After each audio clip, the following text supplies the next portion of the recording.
இங்கே கோயம்புத்தூருங்க நம்ம போராட்டத்தை பார்த்துருக்குது. எல்லாம் புதுசான போராட்டமாக இருக்கும். ஆனால் இன்னைக்கு பார்த்தது இன்னும் புதுசான போராட்டமுங்க. இந்த மாதிரி ஒரு போராட்டத்தை உலகத்தில் எவனும் பார்த்துருக்க மாட்டான். என்ன போராட்டம் நீ அப்படின்னு கேட்குறீங்களா?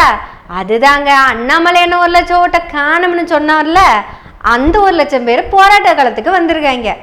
1 லட்சம் பேர் வரலைங்க, 100-200 பேர் வந்திருப்பாங்க. வந்தவங்க எல்லாருமேங்க ஓட்ட காணோம்னு தான் சொல்றாங்க. அதுல ஒருத்தருங்க நான் உசுராடத்தானே இருக்கேன், என்ற ஓட்டு எங்க அப்படின்னு கேக்குறாருங்க. ஆனா கொஞ்சம் கவனிச்சு பாத்தீங்கன்னா அண்ணனோட கையில மை இருந்துச்சுங்க. ஆனா அண்ணனோட வார்த்தையில நேர்மை இல்லைங்க. இவங்களை இப்படியே விட்டுட்டு இருந்தா நல்லா இருக்காதுன்னு அந்த கூட்டத்துல இருந்த ஒரு அம்மனியை கூட்டிட்டு போய் என்ன பிரச்சனைன்னு கேட்டங்க. அவிக மிஸ்ஸஸ் செந்தில் மாதிரியே பேசியிருக்காங்க, கேளுங்க. இப்ப நான் தாங்க இவிகளோ அவிகளோ அட்ஜஸ்ட் பண்ணி கேட்டுக்கங்க.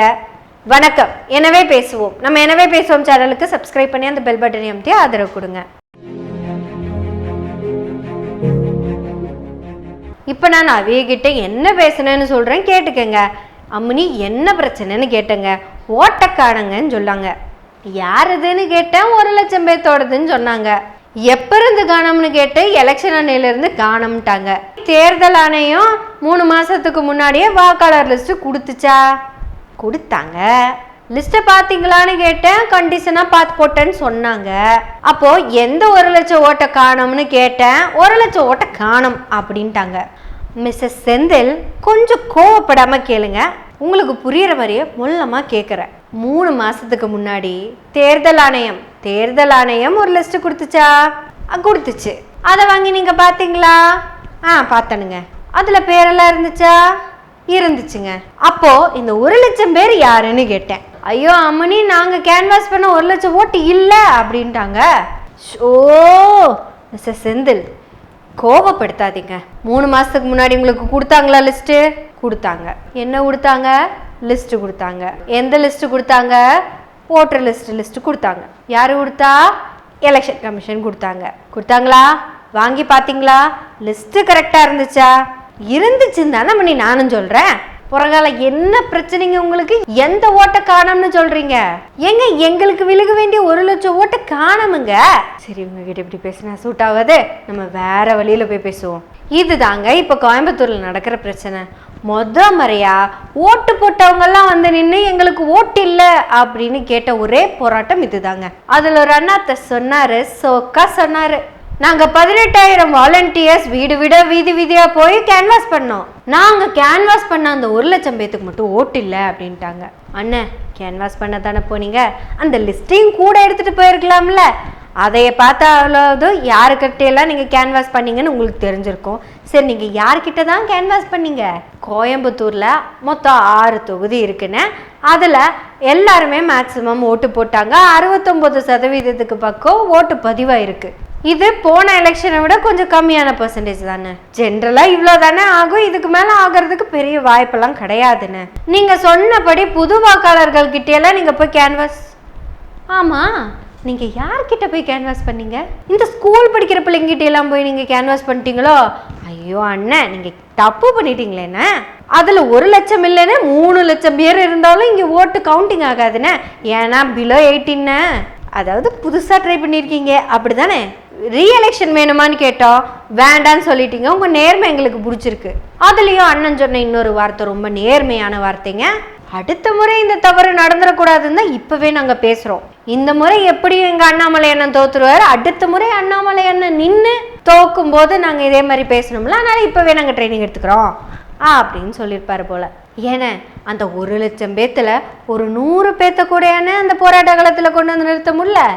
ஓட்டு போட்டவங்க எல்லாம் வந்து போராட்ட காலத்துல நின்று எங்க ஏன் ஓட்டுன்னு கேக்குறீங்க. அண்ணன், இடது ஆள்காட்டி விரல்ல மை வைப்பாங்கண்ணே, வலது ஆள்காட்டி விரல்ல தான் மை வைக்கணும் அப்படின்னா இடது ஆள்காட்டி விரல் இல்லைன்னா மட்டும்தானே இதுல வைப்பாங்க. அப்ப நீங்க என்ன பண்ணிருக்கணும்? எல்லாத்தோட விரலையும் வெட்டி இருக்கணும். குறைஞ்சபட்சம் ஓட்டு போட்ட அந்த மை தெரியாத அளவுக்காவது நீங்க அந்த ஃபிளெக்ஸ் கார்டை பிடிச்சிருந்துருக்கலாம். அதையும் சரியா பிடிக்க மாட்டீங்க, இதையும் சரியா பேச மாட்டீங்கன்னா என்னதானே பண்றது? இருந்தாலும் அந்த 1 லட்சம் ஓட்டுங்கிறது சும்மா கிடையாதுங்க. அந்த 1 லட்சம் ஓட்டு இருந்திருந்தா எங்க அண்ணன் லீடிங்ல ஜெயிச்சிருப்பாரு. தம்மு கட்டி பேசுறதெல்லாம் கரெக்டு தானே, ஆனா பாயிண்ட் ஸ்ட்ராங்கா இல்லையண்ணே. நாங்களும் ஏதாவது பாயிண்ட் வரும்னு பஞ்சாயத்து முடிஞ்சு போற வரைக்கும் வெயிட் பண்ணி பார்த்தோம். என்ன இந்த ஓட்டு போட்டவங்கெல்லாம் வந்து யாருக்கு ஓட்டு வேணும் அப்படின்னு கேட்டாங்க அப்படிங்கிறதாங்க எனக்கு கன்ஃபியூஸா இருக்கு. பெண்களுக்கு வாக்குரிமை அப்படிங்கிறது இந்தியாவிலே ஃபர்ஸ்ட் தமிழ்நாட்டில் தான் கொடுத்துட்டாங்க. அது ஓகே. டாக்ஸ் கட்டினவங்க மட்டும்தான் ஓட்டு போடணும் அப்படிங்கிற சிஸ்டத்தை மாற்றி எல்லாரும் ஓட்டு போடலாம் அப்படின்னு சொல்லிட்டாங்க. 18 வயசுன்னு ஃபிக்ஸ் பண்ணிட்டாங்க. எல்லாமே வந்துருச்சு. இவங்க எந்த 1 லட்சம் பேர்த்த கேட்குறாங்கன்னு தான் இன்னும் தெரியல. ஓட்டர் லிஸ்ட்ல இருந்து ஓட்டு போடாமல் போன அந்த 1 லட்சம் பேர்த்த பற்றி கேட்குறாங்களா, இல்லை இந்த ஸ்கூல் படிக்கிற பசங்கள்லாம் சீமானுக்கும் அண்ணாமலை அண்ணனுக்கும் தான் ஓட்டு போட்டே தீருவேன் அப்படின்னு பேசுகிற அவங்களுக்காக கேட்குறாங்களா, பிலோ 18 இயர்ஸ்க்கு ஓட்டுரிமை வேணும் அப்படிங்கிறதுக்காக கேட்குறீங்களா? அதுக்கு இந்த போராட்டம் பத்தாதுன்னு இந்தியா முழுசாக பண்ணணும். அதுக்கு அண்ணாமலை அண்ணன் இந்தியா முழுசா நிற்கும் போது நீங்க பண்ணுவீங்க அப்படின்னு நம்புறேன். இருந்தாலும் எங்கள் கோவை பல வித்தியாசமான போராட்டங்களை பார்த்துருக்கு. இதை எல்லாமே தாண்டி இது மாதிரி ஒரு புரட்சிகரமான போராட்டம் இனிமே யாருமே நடத்த முடியாது அப்படிங்கிற ஒரு போராட்டத்தை நடத்தி காமிச்ச இவங்களுக்கெல்லாம் தலைவணங்கி நன்றி சொல்றேன். சரி, இப்போ இங்க எல்லாத்துக்கும் இருக்கிற ஆசை என்னன்னா, நல்லா படிச்ச பண்புள்ள நல்ல அண்ணாமலை அண்ணன் கோயம்புத்தூருக்கு எம்பியா வரணும். அதானே உங்க ஆசை? Just wait. ஒரு 50 வருஷம் கண்டிப்பா மாறுங்க. நான் சொன்னதுல உங்களுக்கு நம்பிக்கை இல்லையா?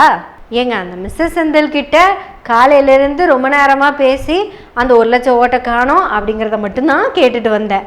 எனக்கு இப்போ வரைக்கும் செந்திலோட அந்த வாழைப்பழ காமெடிக்கு கூட எனக்கு பதில் கிடைச்சிருச்சு. ஆனா இந்த மிஸ்ஸஸ் செந்திலோட 1 லட்சம் ஓட்டு எங்க அப்படிங்கிறதுக்கு தாங்க பதில் கிடைக்கல. ஒருவேளை இதுக்கு பதில் தெரிஞ்ச யாராவது இருந்தீங்கன்னா கமெண்ட்ல சொல்லுங்க. இருந்தாலும் சரி, இந்த காமெடி இப்படியே போகட்டும். நம்ம சீரியஸா பேசணும். நாளைக்கு ஓட்டளிக்க போற எனது அருமை இந்திய வாக்காளர்களே, தயவு செய்து 100% ஓட்டையும் நீங்க போட்டுட்டு வந்துருங்க. இல்லைன்னா கேரளால சுரேஷ் கோபி வந்து என்னோட தொகுதியில இருக்கிற 1 லட்சம் ஓட்டு காணும்னு சொன்னாலும் சொல்லிடுவாரு. இது எலெக்ஷன் கமிஷனுக்கும் பிரச்சனை, எலெக்ஷனுக்கும் பிரச்சனை, எங்களுக்கும் பிரச்சனை. தயவு செய்து எல்லாரும் போய் ஓட்டை போட்டுருங்க. யாரும் லீவ் எடுத்து நாங்கள் பண்ண தப்பு பண்ணிடாதீங்க. இப்படி ஒவ்வொரு தொகுதியிலையும் 1 லட்சம் ஓட்டை காணும்னா என்ன பண்ண போகிறோம் தெரில. Yes, I am very proud Coimbatorean. நாங்கள் இதையும் பார்ப்போம், எதையும் பார்ப்போம். ஏன்னா I love Coimbatore, I love India.